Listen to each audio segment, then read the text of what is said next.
Hello everyone, welcome to India buddy. आप सभी का स्वागत है आपके अपने चैनल इंडिया बडी में। स्टूडेंट्स, आज 11 जून है तो उससे रिलेटेड कुछ बड़ी अपडेट्स आई है। महाराष्ट्र के जितने भी 10th एंड 12th के स्टूडेंट्स हैं उनके लिए बड़ी अपडेट है, तो इसीलिए मैं चाहता हूं आप इस वीडियो को लास्ट तक देखना, कोई भी पॉइंट मिस मत करना, क्योंकि ये आपके करियर से रिलेटेड है, रिजल्ट से रिलेटेड है एंड एंट्रेंस एग्जाम से रिलेटेड है। एंड प्लीज इस वीडियो को जितना हो सके उतना आप शेयर कर दीजिए, क्योंकि बहुत सारे बच्चे ये चीज नहीं जानते तो उनके साथ जो धोखा हो सकता है। तो चलिए स्टूडेंट्स, मैं आपको एक बार वापस स्वागत करता हूं इंडिया बडी में, जहां पे नो टाइम पास होता है, सिर्फ इंफॉर्मेशन होते हैं। तो चलिए अब हम देखते हैं कि हम क्या क्या चीजें देखने वाले हैं। तो मैं आपको एक चीज बता दूं कि यहां पे पहले 4 अपडेट्स आए हैं, जिसमें बोला गया है कि 10th का रिजल्ट अगर महाराष्ट्र में लगता है तो उसको आप रीचेकिंग के लिए नहीं डाल सकते वापस। तो यहां पे एक चीज, तो यही सेम चीज जो है वो 12th के लिए भी आगे एप्लीकेबल हो सकती है।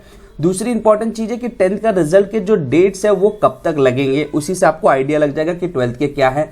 तीसरी इंपॉर्टेंट चीज जो अपडेट है कि 12th के रिजल्ट्स के जो बनना है बोर्ड एग्जाम में, उसके लिए जीआर क्यों नहीं आ रहा और क्या डिसीजन होने वाला है, एक बहुत बड़ी प्रॉब्लम आ रही है। चौथी अपडेट है एंट्रेंस एग्जाम्स के लिए रिलेटेड, जो 11th के स्टूडेंट्स के लिए जो एंट्रेंस एग्जाम करनी है 10th के बाद के लिए, उसके ऊपर अपडेट है। तो हम एक एक को डिटेल में देखते हैं। तो सबसे पहले अगर आप स्टूडेंट्स देखोगे द टाइम्स ऑफ इंडिया में, आपने देखा आज 11 जून है, सुबह लगभग 4:50 के आसपास की ये न्यूज है। इसमें बोल दिया गया कि एसएससी का जो रिजल्ट रहेगा वो फाइनल रहेगा एंड उसमें आपको कोई भी रीचेकिंग नहीं हो सकती है। तो यहाँ पे एकदम क्लियर है कि आपको कोई भी प्रॉब्लम रहेगा आप उसके ऊपर कुछ भी ऑब्जेक्शन रेस नहीं कर सकते, ऐसा बोर्ड ने ही बोल दिया है स्टूडेंट्स। तो आपको पता होगा कि कल जो 10th के स्टूडेंट्स थे, उनके जो टीचर्स है, जो पेपर्स बेसिकली चेक करने वाले और कैसे उनको मार्क्स देना, उनके ऊपर एक सेशन था। तो उसमें एकदम क्लियरली बोल दिया गया है कि अगर कोई बच्चा सेटिस्फाई नहीं है, मैं आपको यहाँ पे हाईलाइट कर देता हूं, मैं आपको शॉर्ट में ये बता दे रहा हूं क्योंकि ये काफी लंबा होता है। तो अगर कोई बच्चा सेटिस्फाई नहीं है अपने मार्क्स से तो वो कुछ भी नहीं कर सकता, ठीक है। वहां पे वो ऐसा जैसे हम पहले बोलते थे ना कि हमारे मार्क्स वापस रिकाउंट करके देखो या रीचेकिंग करो, वो सारी चीजें आप नहीं कर सकते। पहले होता था कि फोटोकॉपीज मंगाओ और ये सारी, वो नहीं कर सकते, ठीक है, क्योंकि इस बार 50-50 मार्क्स दिया। ऐसा सिस्टम क्यों रखा गया? क्योंकि वो बोले कि स्कूल ही मार्क्स देने वाला है तो बच्चे को ज्यादा ऑब्जेक्शन नहीं होना चाहिए, क्योंकि बच्चों को हमेशा लगता है कि स्कूल में ज्यादा मार्क्स मिलेंगे एज कंपेयर टू बाहर पेपर लिखने से। लेकिन फिर भी अगर किसी बच्चे को प्रॉब्लम है, उसको लगता है कि I am unhappy with my marks, तो वो बच्चा जो है वो जाके बाद में इंप्रूवमेंट का पेपर दे सकता है, लेकिन सिर्फ 2 ही इंप्रूवमेंट का पेपर दे सकता है। स्टूडेंट देखो यहां पे लिखा है, student unhappy with their score can take the 2 offline class improvement exam. Students यहां पे पहले ही बोला 2 ऑफलाइन क्लास, इसके ज्यादा आप नहीं कर सकते। एंड वो भी बोला है कि वो प्लान किया जाएगा डिपेंडिंग ऑन कोविड सिचुएशन, मतलब उसको वो पेपर होगा कि नहीं होगा उसकी गारंटी नहीं है, ठीक है स्टूडेंट्स। ये चीज मैं आपको पहले ही बता दे रहा हूं। सो अब आपके मन में आता होगा कि सर ये तो खतरा है, ठीक है स्टूडेंट्स ये खतरा है, लेकिन यहां पे एकदम क्लियर रखा कि अब आप बोलोगे सर इसको ऐसा क्यों रखा गया, इसको इसलिए रखा गया ताकि प्रोसेस और डिले ना हो, पहले ही लेट हो गया है और ये सारी चीजें। तो यहां पे बोला गया है स्टूडेंट्स ओवरऑल कि जो कल मीटिंग हुई इसमें बोल दिया गया कि जितने भी स्कूल्स है सबको 30 जून, ये जो 30 जून है, इस तारीख तक अपना पूरा का पूरा रिजल्ट इंफॉर्मेशन उनको सबमिट कर देना है स्टूडेंट्स। और 3 जुलाई से उसका जो रिजल्ट उन्होंने सबमिट किया है उसके ऊपर बोर्ड काम करना चालू करेगा। तो रिजल्ट आपका कभी भी 3 जुलाई से लग सकता है, लेकिन यूजुअली ऐसा बोला जा रहा है कि वो 15 जुलाई तक आएगा। कल न्यूज में आया था कि 3 जुलाई तक लगने वाला है, लेकिन 3 जुलाई से वो कभी भी बेसिकली लगा सकते हैं। तो ऐसा बोला जा रहा है कि 15 जुलाई तक वो चीज आ सकती है स्टूडेंट्स। अब मैं एक चीज और बता दूं, 10th के स्टूडेंट्स के लिए एक बड़ी अपडेट और बची है एंट्रेंस एग्जाम से रिलेटेड, लेकिन मैं पहले थोड़ा 12th स्टैंडर्ड वाले लोग को भी बता दूं।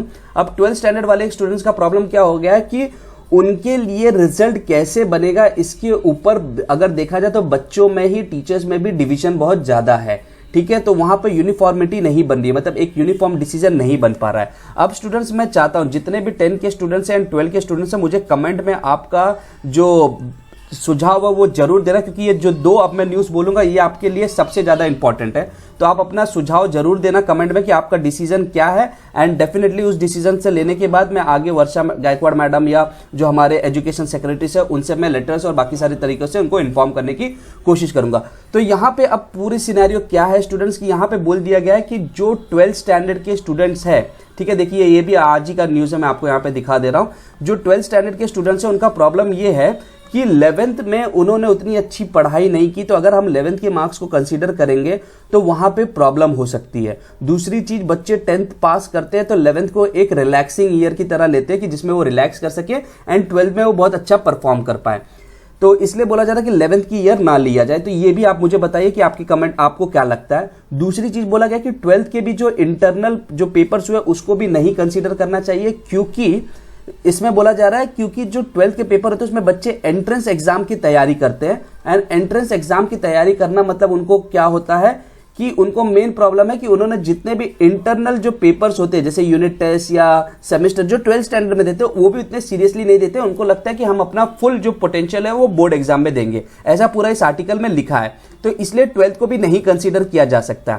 अब तीसरी चीज है कि बोला जा रहा है कि अगर असाइनमेंट दिया जाएगा तो एंट्रेंस एग्जाम के प्रिपरेशन के लिए उतना टाइम नहीं बचा, तो बच्चे असाइनमेंट भी नहीं लिख पाएंगे। तो स्टूडेंट्स, मैं चाहता हूं कि आप जितने भी स्टूडेंट्स हैं आप प्लीज मुझे कमेंट करके बताइए कि कौन सा तरीका होना चाहिए। असाइनमेंट बेस के ऊपर होना चाहिए कि आपके पास्ट ईयर के परफॉर्मेंस देखने चाहिए कि 12th में जो आपने परफॉर्म किया उसके हिसाब से आपको मार्क्स देने चाहिए, या कुछ और भी आपके पास ऑप्शन है तो आप कमेंट करके जरूर रखिए, क्योंकि वही एक मैं सर्वे की तरह लेने वाला हूं। तो इसलिए इस वीडियो को भी आप जितना हो सके उतना आप इसको शेयर कर देना। अब चलेंगे, हम बात करने वाले कि 11th स्टैंडर्ड के लिए जो एडमिशन होने वाला था उसमें एक बहुत अच्छा अपडेट ये है, वो महाराष्ट्र के स्टूडेंट्स के लिए नहीं लेकिन तमिलनाडु के लिए। लेकिन याद रखिए कि जब कभी भी कोई एक स्टेट स्टार्ट करता है तो हमेशा उसको दूसरा स्टेट कॉपी करता है, और मुझे लगता है कि तमिलनाडु ने ये जो डिसीजन लिया ये बहुत ज्यादा अच्छा किया है। तमिलनाडु ने बोला कि there should be no entrance test. पहले उन्होंने बोला था कि 10th का रिजल्ट अलग से बनेगा एंड 11th के लिए उनको एक अलग से एंट्रेंस टेस्ट देना पड़ेगा, जैसे हमारे महाराष्ट्र में किया जा रहा था।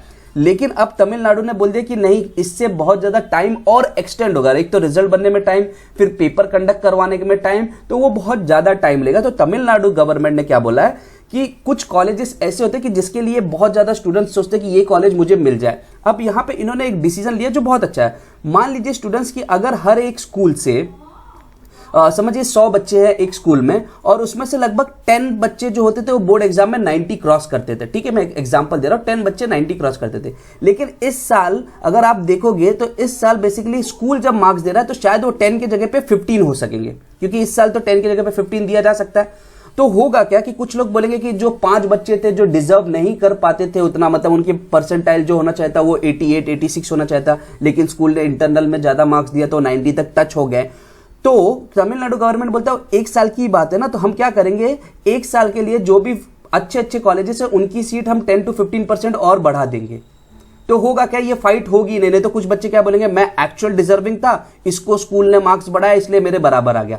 लेकिन क्या हो रहा है, जब सीट्स है तो कोई इस चीज की फाइट करेगा नहीं। तो वही सेम तमिलनाडु गवर्नमेंट ने बोला जो बहुत अच्छे अच्छे कॉलेजेस है उसमें आप 10 to 15% सीट्स बढ़ा दीजिए। एक साल की बात है, नेक्स्ट ईयर तो वापस बोर्ड एग्जाम होगा तो आप अपना सीट जितना नॉर्मल है उतना कर सकते हैं। हम एक साल के लिए बच्चों को इस तरीके से हैंडल किया जा सकता है। तो ये चीज जो तमिलनाडु गवर्नमेंट ने बोला, तो स्टूडेंट जितने भी 10 के स्टूडेंट्स हैं आपको लगता है कि ये महाराष्ट्र में भी लागू होना चाहिए कि सीट्स बढ़ा दी जाए, एंट्रेंस टेस्ट ना हो और 10th के रिजल्ट के ऊपर ही एडमिशन हो जाए, क्योंकि बहुत ज्यादा डिले हो गया और मेंटल स्ट्रेस भी बच्चे लोग के ऊपर बहुत बढ़ते जा रहा है। तो प्लीज मुझे कमेंट करके रखना। एंड स्टूडेंट्स, चैनल को सब्सक्राइब कीजिए, आपको बहुत अच्छे अच्छे अपडेट मिलने वाले हैं, क्योंकि इस चैनल पे टाइम पास नहीं होता, अननेसेसरी हम वीडियोस को एक्सटेंड नहीं करते एंड प्रॉपर इंफॉर्मेशन देते हैं विद आपको जितना भी प्रूफ के साथ हम देख सकते हैं। तो प्लीज स्टूडेंट जितना हो सके उतना शेयर कर दीजिए, क्योंकि बाकी स्टूडेंट्स की भी कमेंट हमें बहुत ज्यादा मैटर करने वाले हैं। And thank you very much for watching India buddy. जय हिंद, जय महाराष्ट्र।